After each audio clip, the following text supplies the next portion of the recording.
24 ივლისს დაკარგული 22 წლის ახალგაზრდას უკვე 3 დღეა უშედეგოდ ეძებენ სამაშველო სამუშაოები სარფიდან ჩოლოქის მონაკვეთამდე ხორციელდება.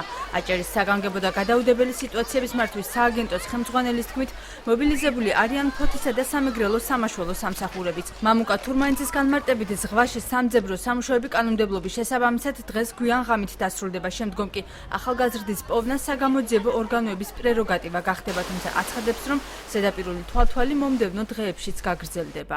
ალიდან ინოდან ბოტანიკური ბაღის ჩათვლის სააგენტოს კატარღები მოძრაობენ, აგრეთვე შინაგან საქმეთა სამინისტროს სამაშველო ხმელეთზე მოძრაობს 120 მაშველი, რომელიც ჩვენ ავიყვანეთ ხელშეკრულებით დაწყებული სარფიდან დამთავრებული ჩოლოქის ჩათვლით, საქმის ყურში არიან ყველანი, გაფრთხილები ყავს სამეგრელო გურიის სანაპირო დაცვის სამსახური.